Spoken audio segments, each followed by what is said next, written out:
Bismillahirrahmanirrahim. Assalamualaikum warahmatullahi wabarakatuh.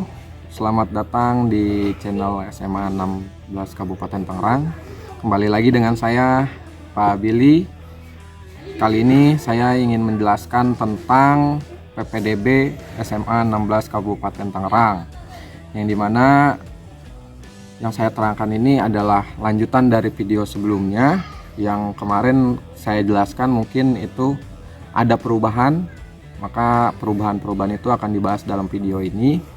Karena yang kemarin kita buat itu secara garis besar saja, yang ini mungkin lebih terperinci dan ada perubahan sedikit tentang jadwal pelaksanaan pendaftaran PPDB SMA 16, yang dimana ini sudah diatur dalam aturan pemerintah daerah atau melalui SK Gubernur dan Juknis Dinas Pendidikan dan Kebudayaan Provinsi Banten. Jadi aturan-aturan ini sekarang sudah terperinci dan sudah jelas secara aturan pemerintah gitu. Oke, lanjut saja ke slide yang akan kita mulai. Yang pertama yaitu jadwal pendaftaran di SMA se-Provinsi Banten ini ya. SMA se-Provinsi Banten, yaitu jalur zonasi. Itu pendaftarannya tanggal 15 sampai tanggal 18 Juni 2022. Yang sebelumnya, di video sebelumnya tanggal 13, itu diundur ke tanggal 15 sampai dengan 18 Juni 2022. Adapun pengumumannya tanggal 20 Juni 2022 dan daftar ulangnya tanggal 22 sampai 23 Juni 2022. Lalu yang berikutnya jalur afirmasi. Jalur afirmasi ini kita buka pendaftaran dari tanggal 23 Juni sampai 25 Juni 2022. Adapun pengumumannya hasil seleksi 27 Juni 2022 dan daftar ulangnya 29 sampai 30 Juni 2022. Selanjutnya jalur perpindahan orang tua, bisa sambil kalian lihat saja, yaitu tanggal pendaftaran 23 sampai 25 Juni dan pengumumannya tanggal 27 Juni 2022 dan daftar ulangnya 29 sampai 30 Juni. Jadwalnya sama dengan jalur afirmasi. Jadi jalur afirmasi dan jalur perpindahan orang tua itu jadwalnya sama gitu. Oke, untuk selanjutnya yaitu jalur prestasi. Jalur prestasi ini dibuka pendaftaran dari tanggal 30 Juni sampai dengan 2 Juli 2022 dan pengumuman hasil seleksinya tanggal 5 Juli 2022 dan daftar ulangnya tanggal 5 Juli sampai 7 Juli 2022 gitu. Jadi untuk jadwal pendaftaran, hasil seleksi dan daftar ulang itu berubah semuanya gitu. Jadi bisa kalian lihat di dalam video ini, itu jadwalnya bisa kalian ambil, bisa kalian screenshot. Ini sudah sesuai dengan Juknis yang sudah ditetapkan oleh Dinas Pendidikan dan Kebudayaan Provinsi Banten. Tuh. Oke, untuk selanjutnya yaitu kita penetapan kuota yang ditetapkan. Nah, kuota yang ditetapkan ini tidak ada perubahan, masih sama dengan yang sebelumnya. Jalur zonasi kita membutuhkan 144 peserta didik, hanya 50% yang diambil dari kuota yang ditetapkan. Terus jalur afirmasi hanya 43 peserta didik. Jalur perpindahan orang tua hanya diterima 14 peserta didik. Jalur prestasi hanya diterima 87 peserta didik atau 30% dari kuota yang ditetapkan. Jadi kuota yang ditetapkan oleh kita yaitu 288 peserta didik yang diterima di SMA 16, dan itu pun sudah sesuai dengan aturan-aturan Juknis yang sudah ditetapkan oleh Dinas Pendidikan dan Kebudayaan Provinsi Banten. Tuh, oke. Next kita lanjut ke persyaratan, karena di dalam persyaratan ini yang banyak berubah dari video sebelumnya.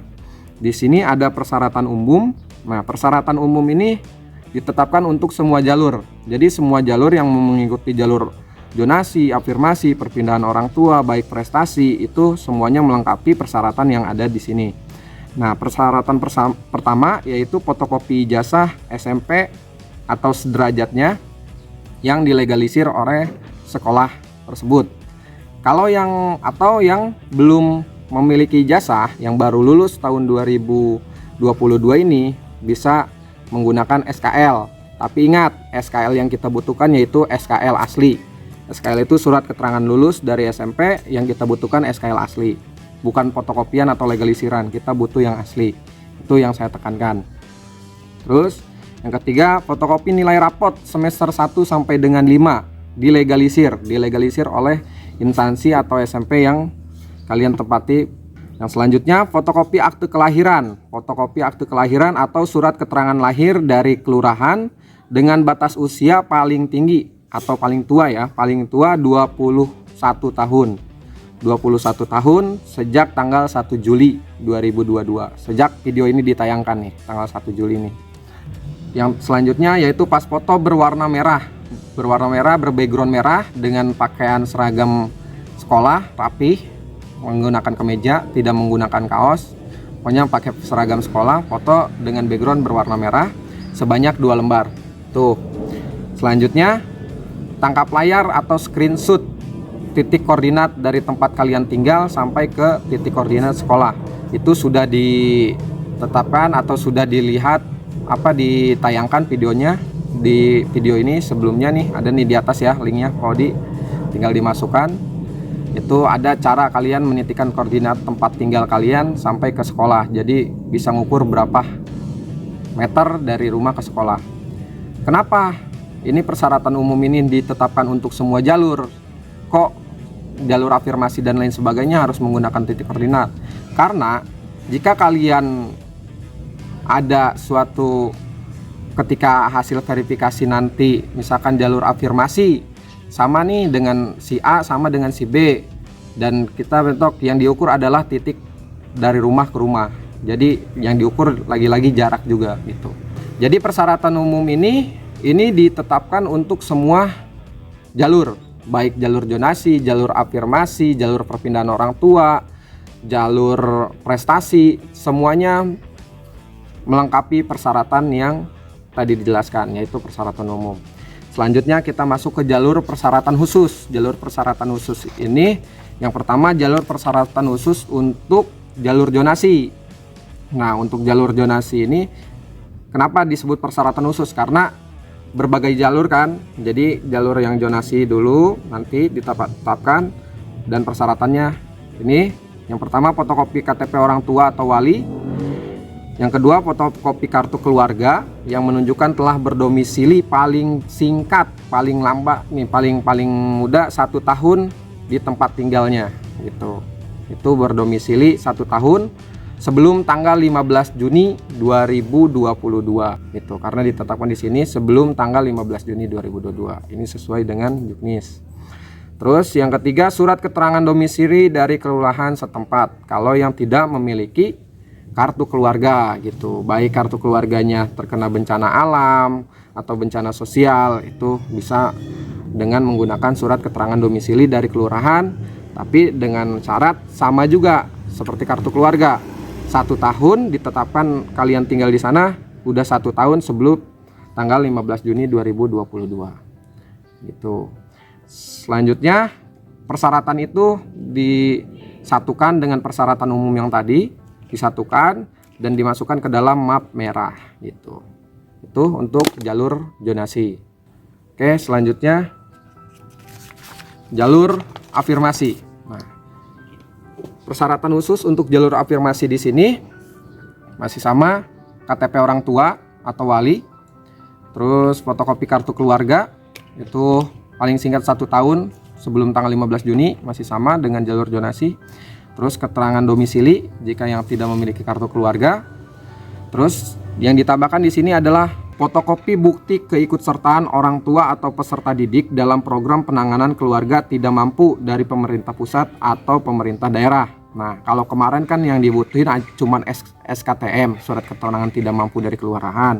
Nah, dalam Juknis ini ditetapkan lagi, ternyata kalian harus melampirkan keikutsertaan orang tua atau kalian sendiri peserta didik. Contohnya misalkan kalian punya KIP dari SMP nih, punya KIP, silahkan itu dilampirkan. Atau orang tuanya misalkan punya kartu yang termasuk ke dalam program penanganan keluarga tidak mampu, itu bisa dilampirkan gitu. Nanti itu akan kita cek di akun Kemensos, Kementerian Sosial. Orang tua nanti membuat surat pernyataannya disediakan oleh sekolah, oleh SMA 16, nanti bisa kalian ambil. Orang tua nanti membuat pernyataan bahwa bukti-bukti yang sudah diserahkan, bukti-bukti yang sudah berkas-berkas yang sudah diserahkan itu sudah benar. Kalau misalkan palsu dan lain sebagainya, itu bisa diproses secara hukum gitu, karena itu yang tertera di dalam juknis. Lalu yang terakhir yaitu semua berkas itu tinggal kalian satukan dari persyaratan umum sampai persyaratan khusus jalur afirmasi, kalian satukan ke dalam map berwarna kuning gitu. Oke, selanjutnya yaitu persyaratan khusus jalur perpindahan orang tua. Jalur perpindahan orang tua ini masih sama, yaitu fotokopi KTP orang tua, fotokopi kartu keluarga. Terus yang ketiga masih sama dengan video yang sebelumnya yang saya jelaskan, surat penugasan dari instansi, lembaga atau kantor atau perusahaan yang memberikan tugas kepada orang tua kalian.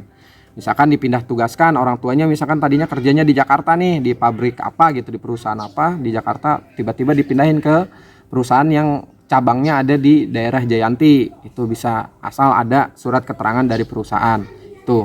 Terus yang keempat ini tentang SK penempatan atau SK mengajar orang tua peserta didik di sekolah calon peserta didik mendaftar. Misalkan orang tuanya dia bekerja di SMA 16 nih sebagai pengajar di SMA 16, itu bisa mendaftar ke SMA 16 gitu. Karena itu bisa mengikuti jalur perpindahan orang tua tempat orang tua itu bertugas gitu. Oke, terus semua berkas itu yang terakhir, semua berkas itu disatukan dengan persyaratan yang umum tadi, dimasukkan ke dalam map berwarna biru gitu. Oke. Untuk jalur yang terakhir yaitu jalur prestasi. Dalam persyaratan khususnya dibutuhkan fotokopi KTP orang tua tentunya, kartu keluarga, fotokopi nilai rapot dari semester 1 sampai dengan 5, terus fotokopi sertifikat atau piagam, surat keterangan prestasi atau penghargaan akademik atau non-akademik, dilegalisir oleh instansi yang mengeluarkan, dan itu harus minimal tingkat kabupaten gitu. Terus disatukan dengan persyaratan terakhir, tinggal disatukan dengan persyaratan-persyaratan umum tadi, nanti dimasukkan ke dalam map yang berwarna hijau gitu. Oke, itu persyaratan-persyaratannya untuk dari jalur zonasi, jalur afirmasi, jalur perpindahan orang tua, dan jalur prestasi. Semuanya sudah saya jelaskan, tinggal kalian lengkapi persyaratannya, tinggal bertemu nanti di tanggal 15 Juni gitu. Nah, pendaftaran ini melalui online terlebih dahulu. Tapi kalau misalkan kalian yang masih kesulitan untuk daftar online dan lain sebagainya, silahkan datang ke sekolah. Tapi di sekolah dibatasi, tidak bisa sepenuhnya. Di sekolah misalkan sehari ini hanya dibutuhkan 50 orang. Jadi nanti ada di depan sudah disiapkan nomor urut. Jadi hanya 50 orang misalkan yang bisa masuk. Nah, yang sisanya lanjut lagi ke hari esok gitu. Tapi penanganan kami hanya dari jam 8 sampai dengan jam 2 siang. Itu aja. Oke, untuk info lebih lanjutnya kalian bisa follow IG SMA 16 Kabupaten Tangerang. Kalian bisa lihat di situ link-link pendaftarannya nanti akan kami terapkan. Kenapa kita belum menyiapkan link pendaftaran di sini? Karena masih belum diputuskan. Jadi ini hanya website sekolah aja, informasinya pun bisa melalui website sekolah nanti gitu. Itu untuk informasi lebih lanjutnya bisa kalian tanya-tanya melalui IG sekolah atau melalui email, nomor telepon, dan lain sebagainya. Mungkin itu informasi yang bisa saya sampaikan. Jadi persyaratan-persyaratan yang sudah saya jelaskan tinggal kalian lengkapi. Kita ketemu nanti di tanggal 15. Oke? Mungkin cukup sekian dari saya, kurang lebihnya mohon maaf. Semoga informasi ini bisa membantu kalian, bisa bermanfaat untuk kalian. Kurang lebihnya mohon maaf. Wabillahi taufiq wal hidayah. Assalamualaikum warahmatullahi wabarakatuh.